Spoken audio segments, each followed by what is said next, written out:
For some more perspective on the life and legacy of Pope Francis, we turn now to Reverend Thomas Reese, senior analyst for Religion News Service and author of Inside the Vatican, the Politics and Organization of the Catholic Church. Father Reese, welcome back to the NewsHour. Thanks for joining us.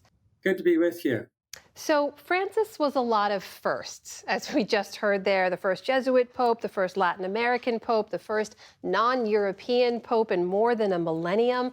How did all of those firsts translate into his worldview and how he led, what he sought to do with his time in the papacy? Well, I think his background really helped shape his papacy. Coming from the global south, of course, he was very interested in issues of justice and peace. He was really concerned about the impact of globalization on poor people around the world. He was concerned about migrants and refugees that had to flee from war zones and poverty in the global south. And he was very concerned about how they were treated when they came north. So these are the kinds of things that had an impact on him that came from his personal background of coming from the global south itself. He was seen by many as a progressive to some degree, but it's fair to say that even many liberals were disappointed that he didn't break from previous stances of the church on things like abortion and birth control or women joining the clergy. In a column today, though, you called him revolutionary in every other way. How so? Well, I think that's true. He didn't change any doctrine, but he certainly changed the culture of the church. He hated clericalism. He told bishops and priests not to act like princes, but to get down with their people and listen to them and care for them. He also was very happy with having debate and discussion in the church. That may have come from his Jesuit background because in the previous papacies, if you didn't agree with the Pope, you were silenced. You could lose your job teaching in a seminary. But he welcomed discussion. He was not afraid of having that kind of open discussion because he felt that that was the way the church grew.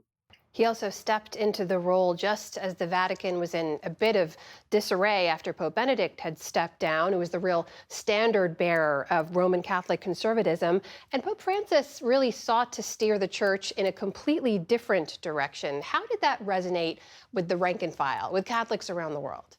Well, Pope Francis and Pope Benedict were very different people.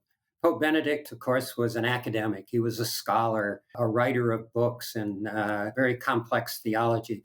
Pope Francis was a pastor. He liked to be with the people. He liked to communicate in words that people could understand, not just scholars. He was able to reach out and touch people in a way that I think had not been done for a long time. And that kind of pastoral approach, that compassionate approach, was something that people found very attractive in him. When it comes to, of course, the sexual abuse scandal that the church was dealing with as well, after he had some early missteps, Pope Francis really took bigger swings, looking for accountability and trying to build back some of that trust that had been lost.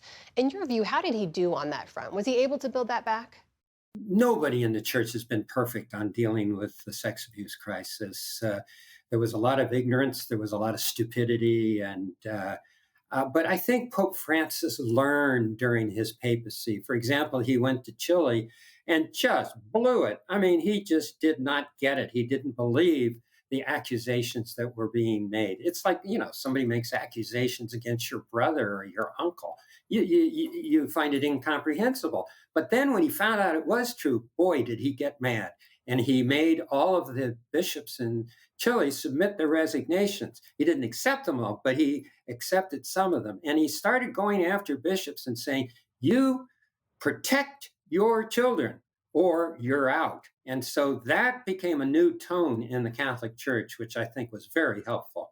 He did have his conservative critics, and he demoted many of them in Vatican leadership and restricted the use of the old Latin Mass. Are those conservative forces now pushing for a return to that more traditional view? Yes, there are conservative factions within the church that are pushing to go back to before the Second Vatican Council, to go back to the old church. They're a small minority. There are, some of the elites, conservative elites, are very vocal and very loud in their criticism of Pope Francis. But if you look at the public opinion polls, 75% of Catholics have a favorable view of Pope Francis. Even Republican Catholics, almost two-thirds of them have a favorable view of Pope Francis. I think that this is a minority view, and his legacy will endure. Well, the demographics of the church have certainly changed quite a bit. There are nearly 1.5 billion Catholics in the world. Roughly 80% of them are outside of Europe, about half in the Americas, 20% in Africa, 10% in Asia. What does that mean for the future of the church and for what the next pope will inherit? Well, the word Catholic itself means universal. We are a big tent church. We have people from all cultures, all languages, all areas of the world where there are Catholics. So this means that we have to learn how to speak and how to live together.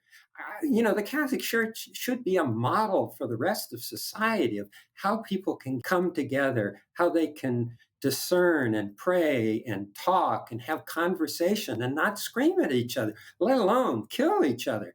The great thing that Pope Francis tried to do with other religious leaders was make religion a force for reconciliation and peace in the world.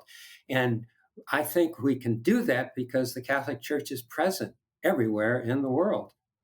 This is the Reverend Thomas Reese of Religion News Service joining us tonight. Father Reese, always a pleasure to speak with you. Thank you so much. You're welcome. Thank you.